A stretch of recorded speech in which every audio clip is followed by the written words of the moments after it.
तो हमारे पास treatment options, non operative treatment options के अंदर हमारे पास मेडिकेशंस होता है और शॉक वेव।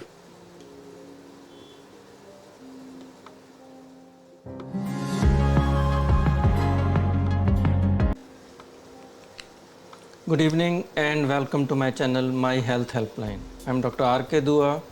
जैसा कि आप जानते हैं कि पिछले वीडियो में हमने डिस्कस किए थे गॉल स्टोन्स कैसे बनते हैं, किन लोगों में गॉल स्टोन ज़्यादा कॉमन होते हैं और गॉल स्टोन्स के क्या सिम्टम्स होते हैं। जब गॉल स्टोन्स का आपका डायग्नोसिस बन गया तो अब दूसरा आपके पास जो मोटिव है कि गॉल स्टोन्स को ऑपरेट करवाना चाहिए, कोई ट्रीटमेंट लेना चाहिए या नहीं लेना चाहिए, या किस टाइम पे ट्रीटमेंट की अर्जेंसी होती है और किस टाइम पे आप थोड़ा पोस्टपोन कर सकते हैं या ट्रीटमेंट ना करवाएं तो भी आपका काम चल जाएगा। तो यही सब आज हम डिस्कस करेंगे इस वीडियो में। तो सबसे पहला है ट्रीटमेंट ऑफ गॉल स्टोन्स। जो अगर ट्रीटमेंट हम देखें गॉल स्टोन्स के, तो गॉल स्टोन्स के जो ट्रीटमेंट है वो नॉन ऑपरेटिव या नॉन सर्जिकल भी हो सकता है और सर्जिकल भी हो सकता है। लेकिन आजकल जो ज़्यादा स्ट्रेस दिया जा रहा है वो सर्जिकल ट्रीटमेंट के ऊपर दिया जा रहा है टू अवॉइड अननेसेसरी कॉम्प्लिकेशंस। तो अब ये स्ट्रक्चर, ये लास्ट टाइम भी हमने वीडियो में दिखाया था। ये जो देख रहे हैं आप गॉल ब्लैडर है, ये इसका डक्ट है और ये बाइल डक्ट के साथ कनेक्ट होता है और ये बाइल यहाँ से आपका ड्यूडेनम के अंदर यहाँ से लीवर से आएगा, यहाँ इकट्ठा होएगा। जब भी आप फैटी मील खाएंगे तो ये बाइल यहाँ पे यहाँ आ जाएगा। तो ये गॉल ब्लैडर स्क्वीज़ और कॉन्ट्रैक्ट करेगा, ये बाइल इसको यहाँ पे ड्रेन कर देगा। इधर ये पैनक्रियाज है। तो हमारे पास treatment options, non operative treatment options के अंदर हमारे पास मेडिकेशंस होता है और शॉक वेव।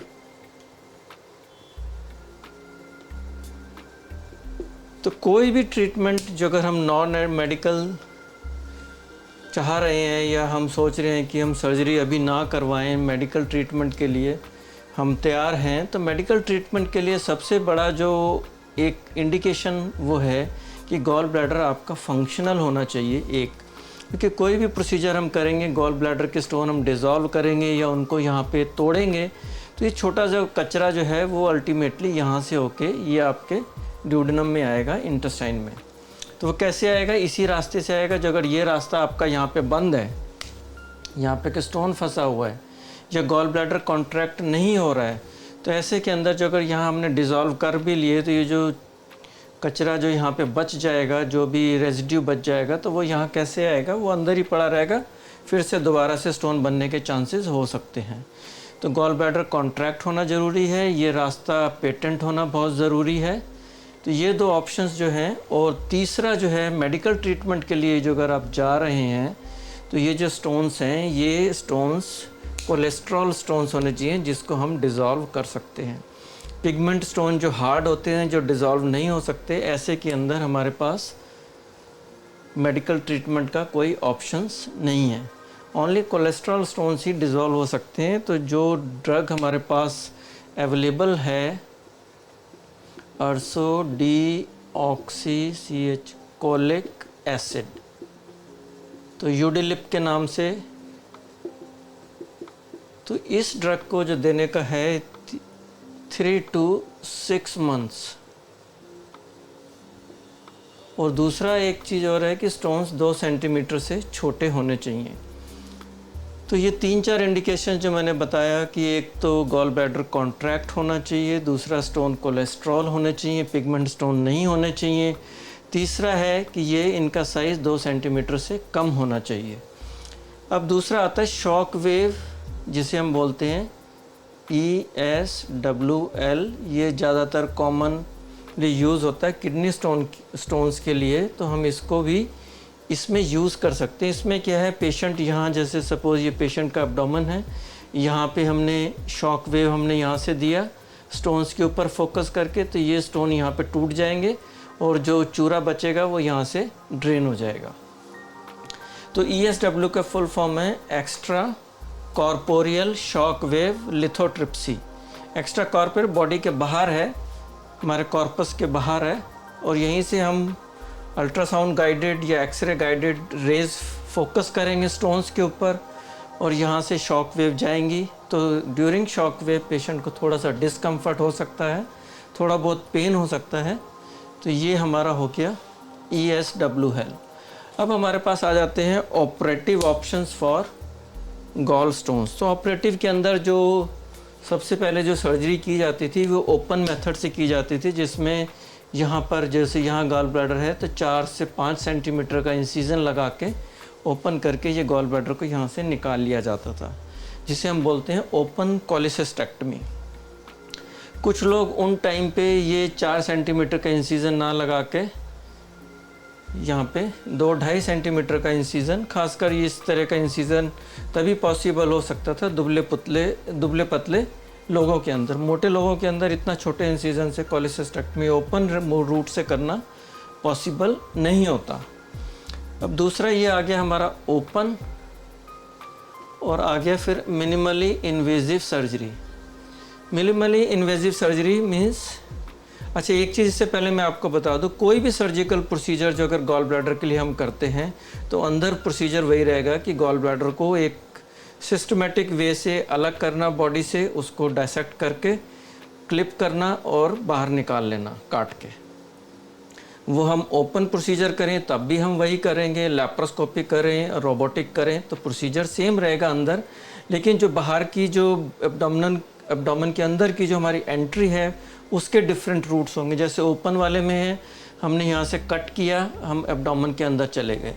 अब दूसरा आ गया मिनिमली इन्वेजिव की इन्वेजन जो हमारा है वो मिनिमल रहेगा, छोटे छोटे छेद के थ्रू। तो मिनिमली इन्वेजिव के अंदर हमारा आ जाता है लैप्रोस्कोपिक, जिसे हम ये लैप बोलते हैं। दूसरा आ जाएगा रोबोटिक। तो लैप के अंदर ज़्यादातर कंफर्टेबल सर्जन के लिए और without any discomfort for the patient also 4 port रहता है। कई लोग कहते हैं कि नहीं जी 4 निशान नहीं होने चाहिए, तो 1-1.5 सेंटीमीटर का एक पोर्ट होता है। 2 पोर्ट हमारे वो रहेंगे और 2 पोर्ट हमारे 5 मिलीमीटर के पोर्ट रहेंगे। तो 4 पोर्ट हमारे बॉडी के अंदर जाते, वो छेद किए जाते हैं, जिसके थ्रू हम इंस्ट्रूमेंट अंदर डालते हैं और सर्जरी परफॉर्म करते हैं। दूसरा आ जाता है सिंगल पोर्ट। सिंगल पोर्ट में क्या है, अम्ब्लाइकस के ऊपर एक थोड़ा सा बड़ा इंसिजन लगा के चारों इंस्ट्रूमेंट उसी के थ्रू डाले जाते हैं, जो कि सर्जन के लिए एक तो डिफ़िकल्ट रहता है, दूसरा कई बार जो अगर डिफ़िकल्ट गॉल ब्लैडर है, चिपका हुआ है, आसपास की इंटेस्टाइन चिपकी हुई हैं, तो ऐसे में ये प्रोसीजर करना भी डिफ़िकल्ट होता है, टाइम कंज्यूमिंग होता है और कॉम्प्लिकेशन होने के चांसेस भी कई बार बढ़ जाते हैं। तो ऐसे में कई बार जब भी सर्जन को लगता है सिंगल पोर्ट कर रहे हैं, कुछ हेल्प की ज़रूरत है, वो 1 से 2 पोर्ट और एक्स्ट्रा डाल लेते हैं और प्रोसीजर को कंप्लीट करने के लिए। अब आ जाता है रोबोटिक सर्जरी। हालांकि रोबोटिक सर्जरी का आजकल चलन काफ़ी बढ़ गया है, लेकिन रोबोटिक सर्जरी गॉल ब्लैडर के अंदर जो अगर आप बात करें तो गॉल ब्लैडर के अंदर कोई इसका ख़ास रोल नहीं है। सिर्फ एक रोल है हॉस्पिटल के लिए कि चार्जेस हॉस्पिटल के बढ़ जाते हैं 50,000 60,000 depending upon hospital to hospital, लेकिन पेशेंट के लिए कोई खास बेनिफिट नहीं है robotic surgery. Laparoscopic surgery is the best option for cholecystectomy. हाँ ठीक है, रोबोटिक सर्जरी कई सर्जरीज़ के अंदर काफ़ी यूज़फुल है, जहाँ डीप पेल्विस के अंदर जहाँ रोबोटिक सर्जरी जो इंस्ट्रूमेंट जो हैं उनके कुछ डिज़ाइन ऐसा होता है कि वो पूरा अच्छे से डेप्थ के अंदर काम कर सकते हैं, जो लैप्रोस्कोपिक इंस्ट्रूमेंट कई बार नहीं कर पाते। अब आ जाएंगे हम इंडिकेशंस ऑफ सर्जरी और ट्रीटमेंट। तो अभी हमने डिस्कस किया ये सारे ऑप्शंस जो हमारे पास हैं। अब हमारे को ये पता होना चाहिए कब हमारे को ट्रीटमेंट करवाना है और कब ट्रीटमेंट काफ़ी अर्जेंट है और कब हम ट्रीटमेंट को कुछ टाइम के लिए पोस्टपोन कर सकते हैं। तो सबसे पहले इंडिकेशन जो ट्रीटमेंट की रहती है कि जब आपको डिटेक्ट हुआ गॉल ब्लैडर का स्टोन सपोज़ आपने रूटीन इन्वेस्टिगेशन कराया, आपको कोई सिम्टम नहीं थे, लेकिन आपने रूटीन अल्ट्रासाउंड करवाया फॉर ए रूटीन चेकअप, उसके अंदर आपका स्टोन डिटेक्ट हुए, तो ऐसे के अंदर जो स्टोन मिलते हैं उनको हम बोलते हैं साइलेंट स्टोन्स। तो ऐसे साइलेंट स्टोन्स हमारे को जब पता लग गए तो उसके अंदर हमारे को कोई इमीडिएटली कोई ऐसे ट्रीटमेंट लेने की, एनाल्जेसिक, एंटीबायोटिक या सर्जिकल ट्रीटमेंट के लेने के लिए कोई ऐसी अर्जेंसी नहीं है। We can postpone the surgery. लेकिन जब हमारे को सिम्टम डेवलप हो रहे हैं बार बार राइट अपर एब्डोमेन के अंदर, रिब्स के नीचे राइट साइड में, रिपीटेडली आपको पेन हो रहा है, सीवियर डिस्पेप्सिया मतलब कि जैसे भी आप थोड़ा सा खाना खाते हैं तो आपको एकदम अफारा महसूस होता है, पेट में दर्द होने लगता है, जो कुछ टाइम के बाद धीरे धीरे अपने आप ठीक हो जाता है। कई बार आपको कुछ दिन के लिए एंटीबायोटिक एनाल्जेसिक्स लेना पड़ता है। तो जब इस तरह की कंडीशन आती है तो उसके अंदर आपको ट्रीटमेंट करवाना आवश्यक हो जाता है। और ट्रीटमेंट आप ये डिसाइड नहीं कर सकते कि आपको ESWL करवाना है या आपको नॉन सर्जिकल ट्रीटमेंट करवाना है, ये आपको आपके सर्जन के ऊपर छोड़ देना चाहिए। आपका सर्जन ही आपको बेस्ट गाइड कर सकता है कि क्या ट्रीटमेंट ऑप्शंस अभी के लिए आपके लिए बेस्ट है। और दूसरा है कि कई बार जब आप इस तरह का पेन इतना सिवियर हो जाता है कि आपको हॉस्पिटल के अंदर एडमिट होने की ज़रूरत पड़ती है। ऐसे के अंदर क्या है, गॉल ब्लैडर के अंदर सूजन, एक्यूट कोलिसिस्टाइटिस हो जाता है जिसे हम बोलते हैं। तो ये जो अभी नॉर्मल गॉल ब्लैडर है, इसकी वॉल थिक हो जाती है, आसपास के एरिया में इंटेस्टाइन आके यहाँ चिपक जाती हैं। तो ऐसे के अंदर एक्यूट कोलिसिस्टाइटिस के अंदर भी आप गॉल ब्लैडर रिमूव करवा सकते हैं, जो अगर आपके परेशानी ज़्यादा बढ़ रही है, एंटीबायोटिक से प्रॉब्लम सॉल्व नहीं हो रही। तो ऐसे के अंदर 24 to 48 आवर्स के अंदर अगर आप ऑपरेशन करवा लेते हैं तो ज़्यादा बेटर रहता है एज़ कम्पेयर टू आप उसको डिले करके 4-5 दिन के बाद करवाएं, क्योंकि तब तक इंटेस्टाइन आके चिपक जाती हैं, कई बार उनको छुड़ाना वहाँ से मुश्किल हो जाता है।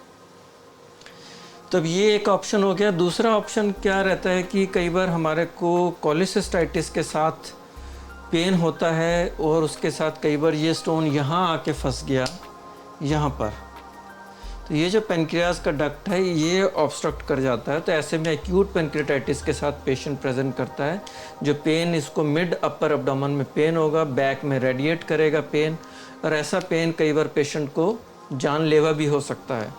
तो रिपीटेड अटैक पेनक्रियाटाइटिस के ना पड़े तो ऐसे में ये वाला जो स्टोन यहाँ पे आके फंस गया, फर्स्ट हम इसको क्लियर करेंगे और सेकेंड और थर्ड डे हम गॉल ब्लैडर को यहाँ से रिमूव कर देंगे, सो दैट ये जो सोर्स ऑफ पेनक्रियाटाइटिस, छोटे छोटे स्टोन जो सर के नीचे आ जाते हैं, वो हमेशा के लिए ख़त्म हो जाए। तो अब आपको पता लग गया कब आपको ट्रीटमेंट करवाना ज़रूरी है और कौन कौन से ऑप्शंस आपके लिए ट्रीटमेंट के अवेलेबल हैं गॉल स्टोन्स के लिए। So thank you very much. और नेक्स्ट वीडियो के अंदर हम डिस्कस करेंगे, आपने सर्जरी करवा ली हॉस्पिटल स्टे के अंदर और पोस्ट डिस्चार्ज आपको क्या क्या प्रॉब्लम हो सकती हैं, क्या क्या प्रिकॉशंस आपको रखने चाहिए। So please subscribe and like my channel and please do share with your friends also. Thank you very much.